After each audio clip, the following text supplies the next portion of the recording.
ಎಲ್ಲ ಸೌಜನ್ಯ ಹೋರಾಟಗಾರರಿಗೂ ಸಾಮಾಜಿಕ ಹೋರಾಟಗಾರರಿಗೂ ಆರ್ಥಿಕ ಸ್ವಾಗತ. ನೋಡಿ ಸ್ನೇಹಿತರೆ, ಧರ್ಮಸ್ಥಳ ಪ್ರಕರಣದಲ್ಲಿ ಧರ್ಮಸ್ಥಳ ಅಂತಲೇ ಹೆಸರು ಹೇಳಬೇಕು.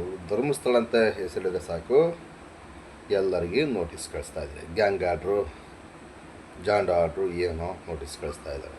ಏನು ಮಾಡೋಕ್ಕಾಗೋದಿಲ್ಲ, ಏನನ್ನ ಕಳಿಸೋಕ್ಕೆ. ಅವ್ರು ಏನೇ ಕಳಿಸ್ಲಿ ಏನೇ ಬಿಡಲಿ, ಧರ್ಮಸ್ಥಳದಲ್ಲಿ ಆಗಿರ್ತಕ್ಕಂಥ ಘಟನೆಗಳ ಬಗ್ಗೆ ಧರ್ಮಸ್ಥಳದಂತೆ ಹೆಸರೆತ್ಕೊಂಡು ಮಾತಾಡೋಣ. ನೋಡಿ, ಸೌಜನ್ಯ ಪ್ರಕರಣದಲ್ಲಿ ಏನೆಲ್ಲ ಲೂಪ್ ಹೋಲ್ಸ್ ಇದ್ದಾವೆ, ಭಾಳ ಇದ್ದಾವೆ. ಒಂದಲ್ಲ ಎರಡು, ಭಾಳ ಇದ್ದಾವೆ ರೀ. ಒಂದಲ್ಲ ಎರಡಲ್ಲ, ಬೇಜಾನಿದ್ದಾವೆ. ನೋಡಿ, ಸೌಜನ್ಯ ಕಾಣೆ ಆದಲು. ಅವತ್ತಿನ ದಿನ ಕಂಪ್ಲೇಂಟ್ ಕೊಡೋಕ್ಕೆ ಹೋದರು. ಅಲ್ಲಿನ PSI, ಅಲ್ಲಿನ ಪೊಲೀಸ್ ಅಧಿಕಾರಿಗಳು, PS ಅವ್ರ ಹೆಸರು ಹೇಳೋದು ಬೇಡ, ಅವರು ಸೌಜನ್ಯಗಳ ಮನೆಗೆ ಹೋದರು. ಅವರು ಎಕ್ಸೈಜು ಅದೆಲ್ಲ ಚೆಕ್ ಮಾಡಿದರು. ಅದರಲ್ಲಿ ಒಂದೆರಡು ನಂಬರ್ ಇದ್ದು, ಫೋನ್ ನಂಬರು. ಅದನ್ನ ತಗೊಂಡು ಬಂದು ಎಲ್ಲಿಟ್ಟರು? ಧರ್ಮಸ್ಥಳದ ಪಾಂಗಾಳದ ಆ ಜಾಗ ಇದೆಯಲ್ಲ, ಸೌಜನ್ಯ ತಿಂದಾಕಿದ್ರಲ್ಲ, ಅತ್ಯಾಚಾರಿಗಳು ತಿಂದಾಕಿರ್ತಕ್ಕಂಥ ಪ್ಲೇಸ್, ಆ ಪ್ಲೇಸಲ್ಲಿ ಸೌಜನ್ಯಳ ಮನೆಯಿಂದ ತಂದಿರತಕ್ಕಂಥ ಚೀಟಿ ಅಲ್ಲಿಗೆ ಹೆಂಗೆ ಬಂತು? ಸೌಜನ್ಯಳ ಮನೆಯಿಂದ ತಗೊಂಬಂದಿರ್ತಕ್ಕಂಥದ್ದು ನಾನಲ್ಲ, ನೀವಲ್ಲ, ತಗೊಂಬಂದಿದ್ದರು ಪೊಲೀಸರು. ತಗೊಂಬಂದಿರ್ತಕ್ಕಂಥದ್ದು ಪೊಲೀಸ್ ಅಧಿಕಾರಿಗಳು. ಆ ಪ್ಲೇಸ್ಗೆ ಹೆಂಗೆ ಬಂತು? ಅದು ಕ್ವಶನ್. ಚಿಕ್ಕ ಚಿಕ್ಕ ವಿಷಯನೇ ದೊಡ್ಡ ದೊಡ್ಡ ಸಾಕ್ಷಿಗಳಾಗ್ಬೋದು ಎಂಬುದಕ್ಕೆ ಮೇನ್ ಕಾರಣ. ನೋಡಿ, ಅದು ನೆಂದೋಗಿಲ್ಲ ಚೀಟಿ, ಅದು ರಾತ್ರೆಲ್ಲ ಅಲ್ಲೇ ಇದೆ. ಹುಡುಗಿಯ ಬ್ಯಾಗು, ಎಕ್ಸೈಜ್ ಅವೆಲ್ಲ ನೆಂದು ಹೋಗಿಲ್ಲ. ಇದು ಹೆಂಗೆ? ನೈಟೆಲ್ಲ ಅಲ್ಲಿತ್ತು ಶವ, ಹಾಗೆ ಈಗ ಅಂತೇಳಿ ಕೆಲವರೆಲ್ಲ ಪುಂಗ್ತಿದ್ದಾರೆ. ಅಲ್ಲಿ ನಾವು ಮಣ್ಣು ಅದೆಲ್ಲ ಹತ್ಕೊಂಡ್ರಿ, ಮಳೆ ಸ್ವಾಮಿ ಅದನ್ನ ಎಳೆದಾಡಿದಾರಲ್ಲ, ಸುತ್ತ ಏನೋ ಕಿತಾಪತಿ ಮಾಡಿದ್ದಾರೆ.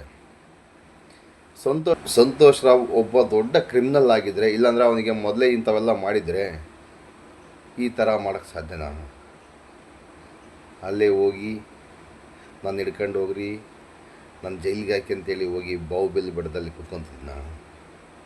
ಅರ್ಥ ಮಾಡ್ಕೊಳ್ಳಿ ಸ್ನೇಹಿತರೆ. ಅದೇ ಜಾಗದಲ್ಲಿ ಇವರು ಪೊಲೀಸರು ಹೇಳ್ತಾರೆ, ಸೌಜನ್ಯ ಏನು ಬಾಡಿ ಸಿಕ್ಕಿತ್ತಲ್ಲ, ಒಂದು 4-5 ಅಡಿ ದೂರದಲ್ಲಿ ಒಂದು ಟೆಂಟ್ ಹಾಕ್ಕೊಂಡಿದ್ದ. ಆ ಟೆಂಟ್ ಯಾವುದು? ಒಂದು ಗೋಣಿಚೀಲದ ಟೆಂಟು, ಹಂಗೆ ಹಿಂಗೆ ಅಂತ ಹೇಳ್ತಿದ್ದಾರೆ.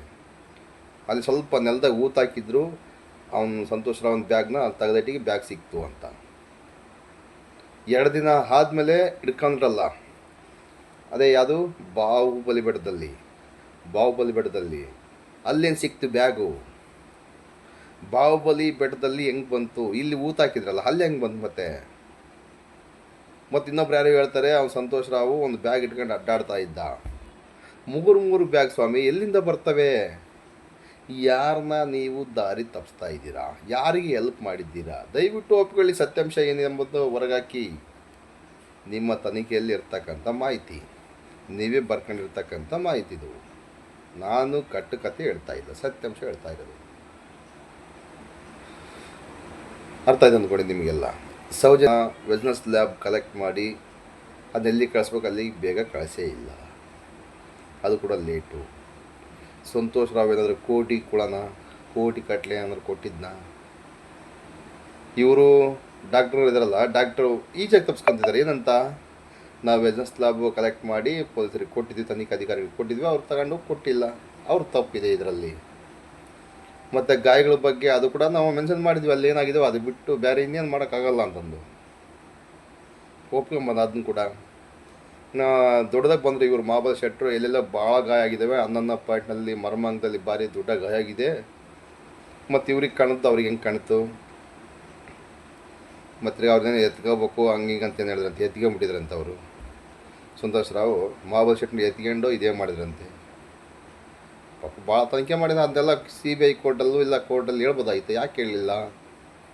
ಓನಾಗೆ ನಾನು ಸಾಕ್ಷಿ ಹೇಳ್ತಂತ ಹೋಗಿ ಹೇಳ್ಬೋದಾಯ್ತಲ್ಲ, ಯಾಕೆ ಹೇಳ್ತಲ್ಲ? ಇವಾಗ ಯಾಕೆ ಬಂದು ಪುಂಗ್ತಿದ್ದೀರಾ TV ಮಾಧ್ಯಮದಲ್ಲೆಲ್ಲ ಬಂದು?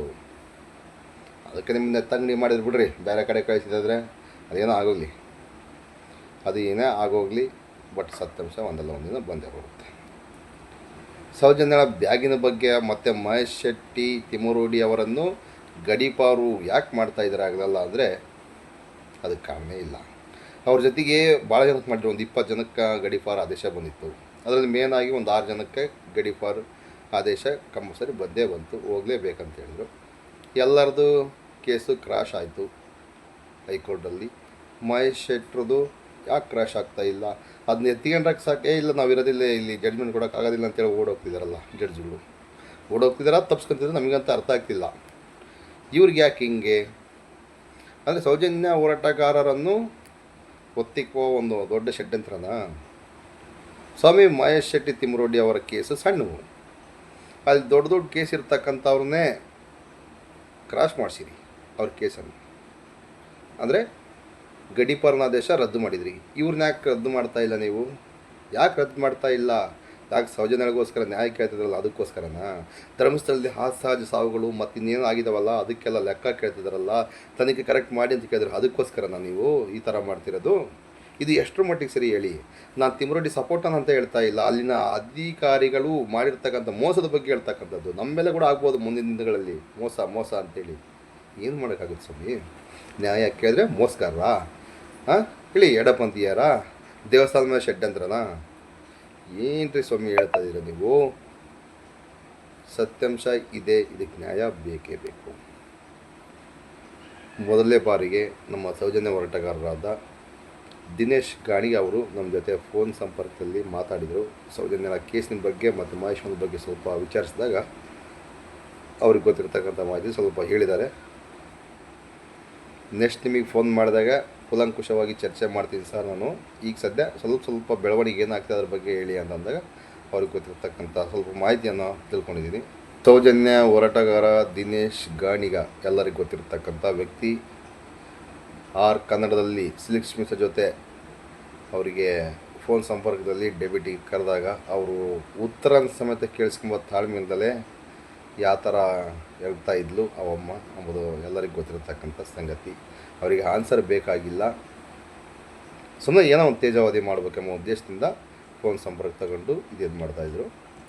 ಅದ್ರ ಬಗ್ಗೆ ಸ್ವಲ್ಪ ಕೇಳಿದವರಿಗೆ ಮತ್ತು ಸೌಜನ್ಯ ಕೇಸಿನ ಬಗ್ಗೆ ಸ್ವಲ್ಪ ಮಾಹಿತಿ ಹಂಚ್ಕೊಂಡಿದ್ದಾರೆ. ದಯವಿಟ್ಟು ಈ ಆಡಿಯೋ ಆಗ್ತಾಯಿದ್ದೀನಿ, ಆ ಆಡಿಯೋ ಸಮೇತ ನೋಡಿ, ನಿಮಗೆ ಗೊತ್ತಾಗ್ತದೆ ಅಂದ್ಕೊಂಡಿದ್ದೀನಿ. ಮಹೇಶ್ ಶೆಟ್ಟಿಯ ಬಗ್ಗೆ ಸಮೇತ ಗಡೀಪಾರು ಆದೇಶದ ಬಗ್ಗೆ ಸಮೇತ ಅವ್ರು ಹೇಳಿದ್ದಾರೆ, ಅವ್ರ ಬಾಯಿಂದಲೇ ನೀವು ಕೇಳಿಸ್ಕೊಳ್ಳಿ.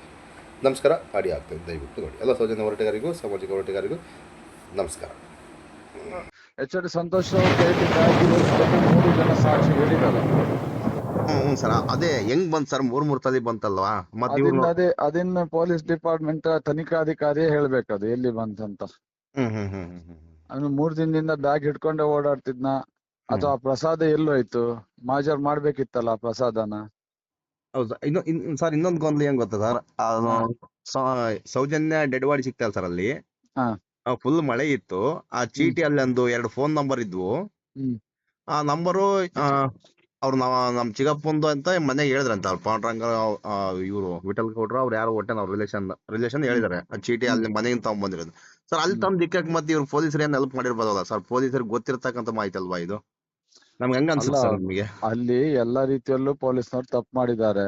ಪ್ರಕರಣವನ್ನು ಮುಚ್ಚಿ ಹಾಕುವಂತ ಕೆಲಸವನ್ನು ಎಲ್ಲಾ ರೀತಿಯಲ್ಲೂ ಮಾಡಿದ್ದಾರೆ. ಆ ಚೀಟಿ ಎಲ್ಲ ದೊಡ್ಡ ವಿಷಯ ಆಗಿಲ್ಲ, ಆದ್ರೆ ಉಳ್ದಿರುವಂತದ್ದು ಬ್ಯಾಗೇ ಚಂಡಿ ಆಗಿಲ್ಲ ಅಲ್ಲಿ. ಮತ್ತೆ ಒಂದು ಬಾಡಿ ಕಟ್ ಹಾಕಿರುವಂತದ್ದು ಬ್ಯಾಗ್ ಇದರಲ್ಲಿ ಕಟ್ ಹಾಕಿದ್ದಾರೆ, ಸರಿಯಾದ ರೀತಿಯಲ್ಲಿ ಕಟ್ಟೆ ಹಾಕಿರ್ಲಿಲ್ಲ, ಸುಮ್ನೆ ಸುತ್ತಾಕಿಟ್ಟಿದ್ದಾರೆ. ಬ್ಯಾಗ್ ಹ್ಯಾಂಡ್ ಇದ್ರಲ್ಲಿ ಬಳ್ಳಿ ಇದೆ, ಅದರಲ್ಲಿ ಬ್ಯಾಗ್ ಇದೊಂದು ಇದು ಬರ್ತದೆ, ಅದ್ರಲ್ಲೇ ಕಟ್ ಹಾಕಿದ್ದಾರೆ. ಅದ್ ಬ್ಯಾಗ್ ಮತ್ತೆ ಅಷ್ಟು ಉದ್ದ ಬರಲ್ಲ, ಅದು ಬ್ಯಾಗ್ ಇದು ಕೈ ಕಟ್ಟುವಷ್ಟು ಉದ್ದ ಬಳ್ಳಿ ಹಗ್ಗ ಸಿಗಲ್ಲ ಅದ್ರಲ್ಲಿ. ಅಲ್ಲ ಸರ್, ಗೊಂದಲ ಆಗ್ತಿರ್ತಕ್ಕಂಥ ಇಲ್ಲ ಮ್ಯಾಲಿದೆ ಸರ್ ಮ್ಯಾಟ್ರ್. ಹೆಂಗಂದ್ರೆ ಇವಾಗ ಎಕ್ಸೈಸ್ ಮನೆಯಿಂದ ತಗೊಂಡ್ರಲ್ಲ ಸರ್, ಮನೆಯಲ್ಲಿ ಎಕ್ಸೈಸ್ ತಗೊಂಡು ಅವ್ರು ಫೋನ್ ನಂಬರ್ ಏನೋ ತಗೊಂಡು ಹೋದ್ರ ಅಂತ ಹೇಳ್ತಿದ್ರಲ್ಲ ಅವ್ರು ಮನೆಯವರು. ಏನ್ ಸರ್, ಈಗ ಅಲ್ಲಿ ಪೊಲೀಸರು ಇನ್ವಾಲ್ವ್ ಆದಂಗಲ್ಲ ಸರ್? ಮತ್ತೆ ಡೆಡ್ ಬಾಡಿ ತಗೊಂಬರ ಪೊಲೀಸರು ಇನ್ವಾಲ್ವ್ ಇದ್ದಾರೆ ಎಲ್ಲದ್ರಲ್ಲಿ. ಅವ್ರು ಇನ್ವಾಲ್ವ್ ಇಲ್ದೆ ಆ ರೀತಿ ಮಾಡ್ಲಿಕ್ಕೆ ಸಾಧ್ಯ ಇಲ್ಲ. ಯಾಕೆ ಅವರು ಅದೆಲ್ಲ ಬಿಡಿ, ಅದೆಲ್ಲ ವಿಷಯ ಆಗುದಿಲ್ಲ. ಯಾವ್ದು ನಿಮ್ದು ಇದನ್ನೆಲ್ಲ ನಂಬರು ಇದೆಲ್ಲ ದೊಡ್ಡ ವಿಷಯ ಅಲ್ಲ. ಆದ್ರೆ ಅವರು ಏನು ವೆಜಿನಸ್ ಲ್ಯಾಬ್ ಕಳ್ಸ್ಬೇಕಿತ್ತು, ವೆಜಿನಸ್ ಲ್ಯಾಬ್ ಅದನ್ನ ಕಳ್ಸೋದನ್ನ ಲೇಟ್ ಮಾಡಿದಾರಲ್ಲ, ಅದಕ್ಕಿಂತ ದೊಡ್ಡ ಅಫೆನ್ಸ್ ಬೇರೆ ಯಾವ್ದಿಲ್ಲ. ಹೌದೌದು, ಪ್ರಕರಣವನ್ನು ಅದು ಒಂದ್ರಲ್ಲೇ ಮುಗಿಸ್ಬಿಟ್ಟಿದ್ದಾರೆ. ಇನ್ ಯಾವುದೇ ಸಿಸಿ ಕ್ಯಾಮರಾ ಫುಟೇಜ್ ರಿಕವರಿ ಮಾಡ್ಲಿಲ್ಲ, ಯಾವುದೇ ಟವರ್ ಲೊಕೇಶನ್ ರಿಕವರಿ ಮಾಡ್ಲಿಲ್ಲ. ಅದೆರಡು ಸಾಕಲ್ಲ.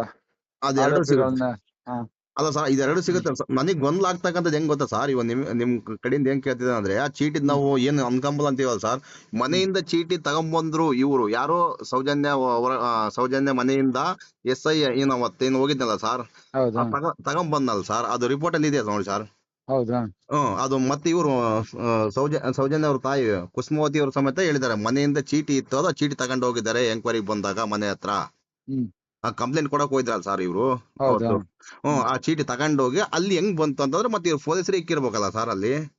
ಅಲ್ಲ ಅದೇ ಹೇಳಿದ್ದು, ಇದು- ಮನೆಯಿಂದ ಮುಂಚಿನ ದಿನ ತಗೊಂಡ್ ಹೋಗಿದಾರ, ಮಾರನೇ ದಿನ ಮಾಜರ್ ಟೈಮಲ್ಲಿ ಅಲ್ಲಿ ಇದೆ ಅಂತ ತೋರಿಸ್ತಾರ ಅವ್ರು, ಬೇರೆ ಯಾವ್ದೋ ನಂಬರ್ ಬೇರೆ ಯಾವ್ದು ಇದೆ. ಬಟ್ ಆ ನಂಬರ್ ಅಷ್ಟು ಮಳೆ ಬಂದ್ರು ಆ ನಂಬರ್ ಚಂಡಿ ಆಗಲ್ಲ, ಬುಕ್ ಚಂಡಿ ಆಗಲ್ಲ, ಬ್ಯಾಗ್ ಚಂಡಿ ಆಗಲ್ಲ. ಹೇಗೆ ಅದೇ ಸರ್ ಅಷ್ಟು ಚಂಡಿ ಆಗಿರಿದ್ರು ಕೂಡ ಅಲ್ಲಿ ನೋಡಿ, ಬ್ಯಾಗ್ ಚಂಡಿ ಆಗಲ್ಲ, ಬುಕ್ ಚಂಡಿ ಆಗಲ್ಲ. ಬಟ್ ಡಾಗ್ ಸ್ಕ್ವಾಡ್ ಅವ್ರು ಬಂದ್ರು ಕೂಡ ಮಳೆ ಅಂತ ವಾಪಸ್ ಕಳಿಸ್ತಾರ ಅವ್ರನ್ನ ಪೊಲೀಸ್ನವ್ರೆ. ಅದು ಕೇಸಲ್ಲೂ ಹಂಗಾಯ್ತು ಸರ್. ಮತ್ತೆ ಇದು ಅನಾಮತ ಕೇಸಲ್ಲಿ ಸಮೇತ ಅಲ್ಲಿ ಏನು ನಾಯಿ ಏನ್ ಬಂದಿತ್ತಲ್ಲ ಸರ್, ಅದು ಸ್ಕ್ವಾಡ್ ಅದು ಸಮೇತ ಯಾರು ದೂರದಾರ ಅಂತ ಇದ್ದಾನಲ್ಲ ಸರ್, ಅವನ ಹೆಸರೇನ ಇದೆ ರೈಯಫೈ ಅಂತಿದೆ, ಅವ್ರ ಮನೆ ಹತ್ರ ಹೋದ್ರ ಸಮೇತ ಅದ್ರ ಬಗ್ಗೆನೇ ಇಲ್ಲ. ರಿಪೋರ್ಟ್ ಅಲ್ಲಿ ಇದೆ ಸರ್, ರಾಜೇಂದ್ರ ರೈ. ರಾಜೇಂದ್ರ ರೈ ಅದೇನ್ ಒಟ್ಟಾರೆ ಅವರು ಆ ಪ್ರಕರಣವನ್ನು ಕಂಡುಹಿಡಿಲಿಕ್ಕೆ ಹೋದವರಲ್ಲ, ಮುಗಿಸ್ಲಿಕ್ಕೆ ಹೋದವ್ರು ಪೊಲೀಸ್ನವ್ರು ಅಷ್ಟೇ. ಹಾಗಾಗಿ ಅದು ಅಲ್ಲಿಗೆ ಮುಗಿಸ್ಬಿಟ್ಟಿದ್ದಾರೆ. ಯಾವ್ದನ್ನು ಕೂಡ ಸರಿಯಾದ ರೀತಿಯಲ್ಲಿ ತನಿಖೆ ಮಾಡ್ಲಿಲ್ಲ. ಅವತ್ತು ತನಿಖೆ ಮಾಡಿದ್ರು ಅವತ್ತೇ ಸಿಕ್ತಿದ್ರು, ಆರೋಪಿಗಳು ಸಿಗ್ತಾ ಇದ್ರು. ಆದ್ರೂ ಅವ್ರು ಸಂತಸ್ರ ಅಂತೇಳಿ ಹೋಗ್ತಿದಾರೆ ಕೋರ್ಟ್ ಅಲ್ಲಿ. ಅದು ಬಿಡಿ, ಅವ್ರ ಹಣೆ ಬರ, ಏನ್ ಮಾಡ್ಲಿಕ್ಕೆ ಆಗಲ್ಲ. ಅದು ಹಣೆ ಬರ ಅಂದ್ರೆ ಎಲ್ಲದ್ರಲ್ಲೂ ಮೂಗ್ ತೂರ್ಸ್ಕೊಂಡು ಹೋಗಿ ಏನೋ ಮಾಡ್ಲಿಕ್ಕೆ ಹೋಗ್ತಾರೆ, ಆಮೇಲೆ ಒಂದಿನ ಸಿಕ್ಕೋಗೊಂಡು ಬೀಳ್ತಾರೆ. ಸ್ವಲ್ಪ ದಿನ ಕಾಯ್ಬೇಕಷ್ಟೇ, ವೆಯ್ಟ್ ಮಾಡ್ಬೇಕಷ್ಟೇ. ಏನ್ ಮಾಡ್ಲಿಕ್ಕೆ ಆಗಲ್ಲ, ಎಲ್ಲೂ ತಪ್ಸ್ಕೊಂಡು ಹೋಗ್ಲಿಕ್ಕೆ ಆಗಲ್ಲ. ಆಗಲ್ಲ ಸರ್, ಆಗಲ್ಲ. ಸತ್ಯನೇ ಇರ್ತದಲ್ಲ, ಸತ್ಯ ಆಗೇ ಇರ್ತದೆ, ಹೊರಗೆ ಬರ್ತದೆ ಒಂದಲ್ಲ ಒಂದಿನ. ಅಲ್ಲ ಸರ್, ಈ SIT ತನಿಖೆಯಿಂದ ಏನಾದ್ರು ಅದೇ ಇನ್ನು 4,000 ಪುಟ ಇದಾವಲ್ಲ ಸರ್, ಇನ್ನು ಸ್ವಲ್ಪ ಪುಟ SIT ತನಿಖೆ ಏನು ಮಾಡಲ್ಲ. SIT ಅವರಿಗೆ ಕ್ಲೀನ್ ಚಿಟ್ ಕೊಡ್ಲಿಕ್ಕೆ ಬಂದಿರುವಂತ, ಧರ್ಮಸ್ಥಳದಲ್ಲಿ ಏನಾಗಿಲ್ಲ, ಎಲ್ಲ ಕರೆಕ್ಟ್ ಆಗಿದೆ, ಇಲ್ಲಿ ಅವರು ಇದನ್ನೆಲ್ಲ ಒಂದು ಕ್ರಿಯೇಟ್ ಮಾಡಿದಾರೆ ಅಂತ ಹೇಳಕ್ಕೆ ಬಂದಿದ್ದಾರೆ ಅಷ್ಟೇನೆ, ಮತ್ತೇನು ಮಾಡಲ್ಲ ಅವ್ರು. ಅಲ್ಲ ಸರ್, ಮೊದ್ಲೇ ಗೊತ್ತು, ಇನ್ನು ಮಾಡೋದಿದ್ರು ಅದನ್ನೇ ಅವ್ರು. ಅಲ್ಲ ಸರ್, ಕೆಲವೊಂದು ಮಾಧ್ಯಮದಲ್ಲೆಲ್ಲ ಬರ್ತಿದೆ, ಇವರು ಸೌಜನ್ಯ ಹೋರಾಟಗಾರರು ಏನಿದಾರಲ್ಲ ಏನು ನಂಬಲ್ಲ, CBI ರಿಪೋರ್ಟ್ ನ ನಂಬಲ್ಲ, COD ನಂಬಲ್ಲ, ಪೊಲೀಸ್ ಅಧಿಕಾರಿ ನಂಬಲ್ಲ, ಮತ್ತೆ ಇಲ್ಲಿ SIT ತನಿಖೆ ಸಮೇತ ನಂಬಲ್ಲ. ನಾವೆಲ್ಲರನ್ನು ನಂಬ್ತೀವಿ, ಎಲ್ಲರನ್ನು ನಂಬೋಣ. ಆಯ್ತು, ಧರ್ಮಸ್ಥಳದಲ್ಲಿ ಇಷ್ಟೊಂದು ಆಗ್ತಾ ಇದೆಯಲ್ಲ, ಏನ್ ಮಾಡ್ತಿದ್ರಿ ಪೊಲೀಸ್ನವ್ರು, ಏನ್ ಮಾಡ್ತಿದ್ದಾರೆ? ಆಯ್ತು, ನಾವೇ ಕೇಳ್ತೀವಿ, ಯಾರು ಹೇಳ್ತಾರಲ್ಲ ಅವ್ರಿಗೆ ಒಂದು ಉತ್ತರ ಕೇಳಿ. ಇಷ್ಟೊಂದು ಅಸಹಜ ಸಾವು ಆಗ್ತಿದೆಯಲ್ಲ, ಹಾಗಾದ್ರೆ ಅಡ್ರೆಸ್ ಹುಡ್ರಿ ಪೊಲೀಸ್ನವರಿಗೆ ಆಗ್ತಾ ಇಲ್ಲ, ಯೋಗ್ಯತೆ ಇಲ್ವಾ? ಆಯ್ತು, ಅದನ್ನ ಬಿಡುವ, ಗೊತ್ತಾಗಿಲ್ಲ. COD ಬಂತು, COD ಅವರಿಗೆ ಸೌಜನ್ಯ ಕೇಸಲ್ಲೂ COD ತನಿಖೆ ಆಗಿದೆ, ಪದ್ಮಲತಾ ಕೇಸಲ್ಲೂ COD ತನಿಖೆ ಆಗಿದೆ. ಯಾಕೆ ಹಾಗಾದ್ರೆ ನಿಮ್ಗೆ ಟವರ್ ಲೊಕೇಶನ್ ಸಿಗ್ಲಿಲ್ಲ, ವಿಡಿಯೋ CC ಕ್ಯಾಮರಾ ಸಿಗ್ಲಿಲ್ಲ? ಅವಾಗ ಬಿಡಿ, ಪದ್ಮಲತಾ ಪ್ರಕರಣ ಟೈಮಲ್ಲಿ CC ಕ್ಯಾಮರಾ ಇರ್ಲಿಲ್ಲ, ಓಕೆ, ತೊಂದ್ರೆ ಇಲ್ಲ, ಆಯ್ತು. ಆ ಟೈಮಲ್ಲಿ ಆಗಿಲ್ಲ. ಆ ಟೈಮಲ್ಲಿ ಇರುವಂತ ಅಧಿಕಾರಿನ ಸಡನ್ಲಿ ಟ್ರಾನ್ಸ್ಫರ್ ಯಾಕೆ ಮಾಡಿದ್ರು ಇವರು? ವರ್ಗಾವಣೆ ಮಾಡಿ COD ತನಿಖೆ ಆಗ್ತಿರೋ ಸಂದರ್ಭದಲ್ಲಿ ವರ್ಗಾವಣೆ ಮಾಡಿ ಬೇರೆಯವರಿಗೆ ಯಾಕೆ ಕೊಟ್ರು? ಆಯ್ತು, ಅದು ಒಂದಿರ್ಲಿ, ಅದು ಆಯ್ತು ಬಿಡಿ. ಸೌಜನ್ಯ ಪ್ರಕರಣದಲ್ಲಿ CBI ತನಿಖೆ ಮಾಡ್ತು, ಯಾಕೆ CBI ತನಿಖೆ ಮಾಡ್ದಲ್ಲಿ ಯಾವ್ದು ಸಿಗ್ಲಿಲ್ವಾ? ಅವರಿಗೂ ಕೂಡ ಟವರ್ ಲೊಕೇಶನ್ ಸಿಗ್ಲಿಲ್ವಾ? ಇದು ಸಿಗ್ಲಿಲ್ವಾ, ಯಾವ್ದು ಏನದು CC ಕ್ಯಾಮರಾ ಸಿಗ್ಲೇ ಇಲ್ವಾ? ಇದೆ ಅಂತ ಹೇಳ್ತಾರಲ್ಲ, ತನಿಖೆ ಮಾಡಿದವರೆಲ್ಲ ಇದೆ ಅಂತ ಹೇಳಿದಾರಲ್ಲ, ಯಾಕೆ ಅವ್ರು ಮತ್ತೆ ಅದನ್ನ ಕ್ಲಿಯರ್ ಆಗಿ ತನಿಖೆ ಮಾಡ್ಲಿಲ್ಲ? ಅದರಲ್ಲಿ ಒಂದ್ ಹೇಳ್ತಾರೆ ಸರ್, ಇನ್ನ ಇವರು ಸಂತೋಷ್ ರಾವ್ ಬ್ರೈನ್ ಮ್ಯಾಪಿಂಗ್ ಇವನ್ ಒಪ್ಕೊಂಡ್ಲಿಲ್ಲ ಅಂತ ಹೇಳ್ತಿದ್ದಾರೆ. ಬ್ರೈನ್ ಮ್ಯಾಪಿಂಗ್ ಒಪ್ಕೊಂಡಿರೋ ಕೋರ್ಟ್ ಕಾಪಿ ನಿಮ್ಗೆ ಕೊಡ್ತೀನಿ. ಬ್ರೈನ್ ಮ್ಯಾಪಿಂಗ್ ಒಪ್ಕೊಂಡಿರೋಂತ ಕೋರ್ಟ್ ಕಾಪಿನೇ ಇದೆ, ಸುಮ್ನೆ ಹೇಳೋದಲ್ಲ ಅವ್ರು, ಏನೇನೋ ಮಾತಾಡ್ತಾರಷ್ಟೇ. ಲೀಗಲ್ ಆಗಿ ಬಂದ್ರೆ ಕೂತ್ಕೊಂಡು ನಾನೇ ಹೇಳ್ತಿದ್ದೀನಲ್ಲ ಎಲ್ಲ ಚಾನಲ್ ಅವ್ರಿಗೆ, ಬನ್ನಿ ನಾನ್ ತಕೊಂಡ್ ಬರ್ತೀನಿ ಕರೀರಿ ಅಂತ. ಯಾಕೆ ಕರಿಯಲ್ಲ ಸರ್? ನಿಮ್ ಮಾತುಗಳು ಅಲ್ಲಿಗೆ ಸ್ಟಾಪ್ ಮಾಡಿಸ್ತಾರೆ ಸರ್, ಬೇರೆ ಮಾತ್ರ ಅವಕಾಶ ಕೊಡ್ತಾರೆ. ಈ ಆರ್ ಕನ್ನಡದಲ್ಲಿ ನೀವು ಅದೇ ಎಲ್ಲಾದ್ರೂ ಅಷ್ಟೇ, ನಮ್ಗ್ ಮಾತಾಡಕ್ ಬಿಡಲ್ಲ, ಬಟ್ ನಮ್ಮನ್ ಸರಿಯಾಗಿ ಕರೆಯಲ್ಲ, ಕದ್ದು ಕಳಿಸ್ತಾರ ಅಷ್ಟೇನೆ. ಆ ತರ ಮಾಡ್ತಾರೆ, ಏನ್ ಮಾಡೋದು ಸರ್? ಇದು ಅನಾಮತ್ ಕೇಸ್ ಈಗ ಇವರು ಬಲನ್ ಅವರು PL ಹಾಕೊಂಡಿದ್ದಾರೆ ಸರ್, ಹಾಕೊಂಡಿದ್ದಾರೆ, PL ಆಗಿ ಹೋಗ್ತಾ ಇದೆ. ಇದರಿಂದ ಏನಾದ್ರು ನ್ಯಾಯ ಸಿಗ್ಬೋದು ಸರ್? ಒಟ್ಟೆ ಯಾವ್ದೇ ಒಂದು ಮುಖಾಂತರ ಸರ್, ನೊಂದವ್ರಿಗೆ ನ್ಯಾಯ ಸಿಗ್ಲೇಬೇಕು, ಅಲ್ಲಿ ಆಗಿರ್ತಕ್ಕಂಥದಕ್ಕೆ ನ್ಯಾಯ ಬೇಕೇ ಬೇಕು. ಅದಕ್ಕೋಸ್ಕರ ಸರ್ ನಾವು ಕೂಡ ನಿಮ್ ಜೊತೆಗೆ ಇದೀವಿ ಸರ್, ಜ್ವಾಲಾಮುಖಿ ಯೂಟ್ಯೂಬ್ ಚಾನಲ್. ಖಂಡಿತ ನಾವು ನ್ಯಾಯ ಪರವಾಗಿ ಇರಿ ಅನ್ನೋದು ಎಲ್ರಿಗೂ ಹೇಳೋದೊಂದೇ. ತಪ್ಪು ಸೌಜನ್ಯ ಹೋರಾಟಗಾರರು ಮಾಡ್ರು ಹಾಕಿ ಬಿಡಬೇಡಿ, ಅಷ್ಟೇ ಬಟ್ ಅಷ್ಟೇ ಅಲ್ಲಿ ಸರ್. ತಪ್ಪು ಆದ್ರೂ ಬಿಡ್ಬೇಡಿ, ಅಷ್ಟೇ ಹೇಳೋದು ನಾವು.